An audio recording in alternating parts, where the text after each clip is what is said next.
मत्ताई लिहिलं धडचं खबर 22 अध्याय. येसू त्यांले जवाब देत आणि उदाहरणाच्या खाण्याच्याने असं म्हटलं, स्वर्गाचं राज्यम त्यानाचे लेकाचे लग्नाचं जेवण करले एके राजात पोलचून आहे.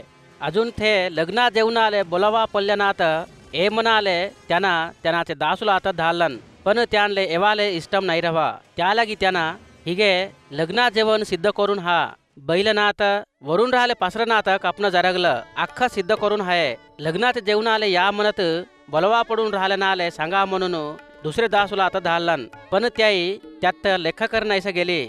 एकलं त्यानाचे वावराले गेलं, अजून एकलं बेपारम करायला गेलं. उरली त्यानाचे दासूला आता धरून अवमानिंचून मारून टाकला. राजा त्या गूरचून ऐकून रग्गेकून भरून घेऊन त्यानाचे सैन्याला आता धाडून त्यानाचे दासूला आता मारून टाकवून त्यांचे पटनामात जरून टाकवलन. तवर त्यानाचे दासूला संग लग्नाचं जेवण सिद्ध आहे, पण बोलवा पडली त्याई योग्य नव्हतं. त्यासाठी तुम्ही बाजारनात जाऊन तुम्हाला दिसले अख्यांत लग्नाचं जेवणाले बोलवा म्हटलं. हे दासूలు बाजारनात जाऊन वैचनात होऊ दे धडचनात होऊ दे त्यांना दिसले अख्यांत भुतूर धरून आले. त्यालागी जेवणाले आले नाकून हे लग्नाचं घर भरलं. अजून आले पजात देखा म्हणून राजा भुतूर आले तवर लग्नाचे फडकी घालून घेण्याचं राहिलं ऐकलं तेत त्यानाले दिसलं. अजून राजा त्यात देखून दोस्तू लग्नाचे फडकी घालून घेण्याचं तुन भुतूर कसा आला असं म्हणून हटकलन. ते माणूस काहीच बोले नाहीसं उग्ग राहिलं. तवर राजा यात हात पाय बांधून बाहेर नेऊन अंधारात ढोगलून टाका, तेत रण्णन दात कुरकुटणं राहते म्हणत सेवकुला संग सांगलन.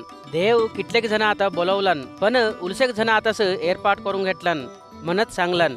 तवर परशयुला गुंपूची मिरून येसू तर गोठीनात कशी भेटवा म्हणत आलोचना केला. तवर त्यांच्या शिशुलात हेरोदूकडे राहिल्याना संग त्यांना जवळ धाडला. त्याही असं म्हटला, गुरुजी तुन सत्यवंतुड म्हणत दुसरी कराचे आलोचनाला गुरचून धरून घे नाहीस. देवाचं गोट राहलच्याने सांगतस म्हणून प्रत्येकल्यात बरोबर देखतस म्हणून आम्हाला ठाऊक.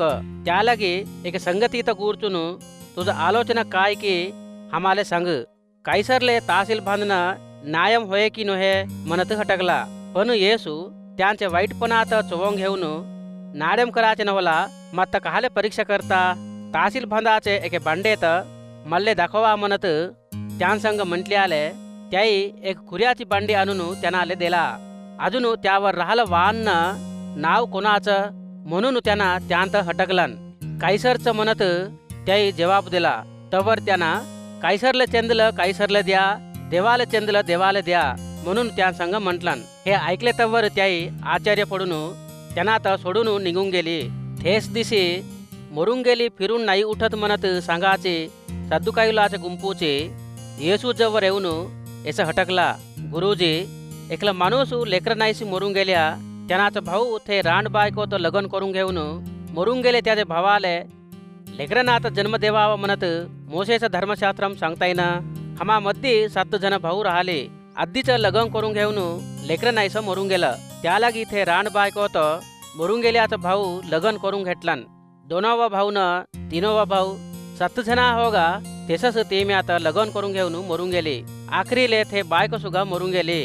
ते 7 जण ते बायकोत लग्न करून घेतला ना मरून गेली फिरून उठले तवर ते मी ते 7 जणात कोणाले बायलेच्यानी राहते म्हणून त्यांना आता हटकला. तवर येसू तुम्ही लेखनाला आता होऊ दे देवाच्या शक्तीत होऊ दे चोवून घे नाहीसं तप्पू अर्धम करून घेतला म्हणून त्यांना सांगलन. मरून गेले ना आटलून देव पजात फिरून उठवल्या पायी माणसं लग्न नाही करून घेत, बायकना आता लग्न आले नाही देत, पण सर्गमात देवदूतलच्याने राहतात. अजून मरून गेली फिरून उठण्या गुरचून देव तुम्हाला काय सांगलन की लेखनाला तुम्ही नाही चोदवा की म्हटलन. अजून मीन तुमची एनकडची होली अब्राहामलेन इसाकूलेन याकोबूले देव हो म्हटलन. वाचून राहिलीस देवाले आराधना करतात, पण मरून गेली नव्हे. पजाचा गुंपू हे ऐकले तवर त्यांनाचे बोध्याले आचार्य पडली, पण त्यांना सद्दुकायुलाचं तोंड झाकवलन म्हणून परशयुलाच्या गुंपूची ऐकून सभा घातला. अजून त्यांत धर्मशास्त्रम बोध करायचं ऐकलं. त्यांना आता परीक्षा करासाठी गुरुजी मोसेचे धर्मशास्त्रमात कोणता आज्ञा मुख्य होलो म्हणत हटकलन. त्यासाठी येसू त्या संग पुराग हृदयमाकून पुराग आत्म्याकून मनस्फूर्तिगा तुझं देव झाले प्रभूत प्रेमिंचावं म्हटलंस हेच मुख्यम होलो ना आधीचा आज्ञा. अजून दोनवा आज्ञा सुगा तेसंचस तुत्ततुन प्रेमिंचून घेतल्याच्याने दुसऱ्यांना आता सुगा प्रेमिंचावं म्हणाचस. मोसेचं धर्मशास्त्रम अख्खैन प्रवक्तलाचे बोधल हे 2 आज्ञेलावरच आधार पडून हात. परिचयुలు जमा होऊन राहिले तवर येसू त्यांत एक प्रश्न हटकलन. क्रिस्तूत गूर्चून तुम्ही काय म्हणून घेता? त्यांना कोणाचा लेख म्हटलन. त्यालागी त्याई दावीदू राजाचा लेख म्हणत त्यानाले जवाब दिला. तवर त्यांना त्या संग तसं झाल्या की दावीदू राजा क्रिस्तूत प्रभू म्हणून पवित्र आत्म्याकून कहाले असं सांगलन. मिन तुझे पगधारनात तुझे पादाला खालतू ठेवतो गे तुन माझे उजवे पाक्याले बसून राही म्हणत प्रभू माझे प्रभू संग सांगलन म्हणत म्हटलन. एक याला दावीदू राजा क्रिस्तूत प्रभू म्हणत बोलवलंस राहिल्या त्यांना कसं दावीदूचं लेख होते म्हणत हटकलन. त्यालागी कोणीस एक गोड सुगा त्यानाले जवाब नाही देऊ शका. तिथलंच नव्हेस ते दिनापायचून एक प्रश्न हटकाले सुगा कोणीस धैर्य नाही करा.